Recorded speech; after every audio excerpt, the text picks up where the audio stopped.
To wannan zama ne da aka yi tsakanin jagororin jam'iyyar APC na jihar Kano, tare da kuma ɗan takarar da ya yi wa jam'iyyar takara na zaben gwamna, wanda suka kawo wa shugaban ƙasa ziyara a nan fadar shugaban ƙasa da take Abuja ƙarƙashin jagorancin shi shugaban jam'iyyar APC na ƙasa kuma tsohon gwamnan jihar Kano, Dr. Abdullahi Umar Ganduje. Kuma a wurin wannan zama shugaban ƙasa su shugabanni da suka zo sun yabi wato kokarin da shugaban kasa ya yi na taimakawa jam'iyyar APC a Kano tun daga lokacin zaɓe har zuwa abin da ya biyo bayan zaɓe ɗin, da kuma nuna cewa wannan wato al'amari da ya faru na rashin nasara a kotu wani al'amari ne daga Allah, wanda kuma duk wanda yake siyasa ya san za a iya samun nasara ko akasin haka. A hakan nan shi ma shugaban kasa a jawabinsa wato ya yi jajanta masu musamman waɗanda suka yi takara da kuma sauran jagorori akan yadda shi sakamakon wannan wato takara ta kasance.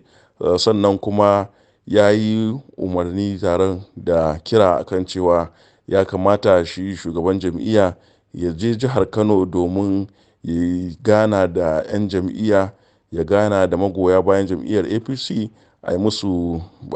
wato a jajanta wa juna akan wannan al'amari da ya faru, a kuma yi ƙoƙarin wato ƙarfafa musu gwiwa tare da neman ci gaba da goyon bayan jam'iyya da kuma ita wannan gwamnati ta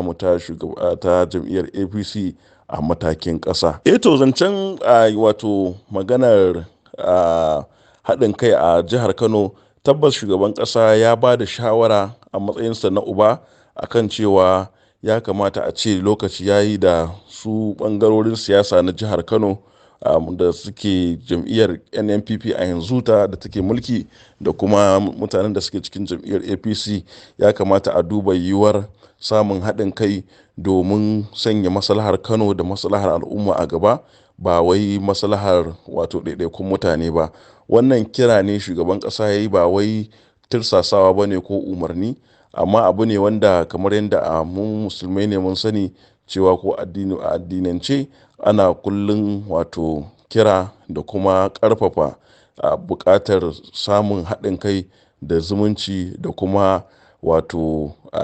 ɗan uwantaka. Abin da shi shugaban ƙasa ya nuna cewa ya kamata, yana ganin abin da shi a tunaninsa zai fi wa jihar Kano kyau, zai fi wa al'ummar mu kyau, da kuma siyasar da cigaban siyasar Kano shine a samu wannan haɗin kai, a samu wato yafewa juna da kuma tunanin a yi tafiya tare. To wannan shine shawarar da shugaban ƙasa ya bayar,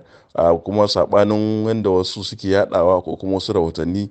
babu wani hantara, babu cin zarafi, babu wata magana mara daɗi. An yi zaman a cikin lumana da nutsuwa da girmama juna, kuma shi da kansa shugaban ƙasa ya ma nemi in akwai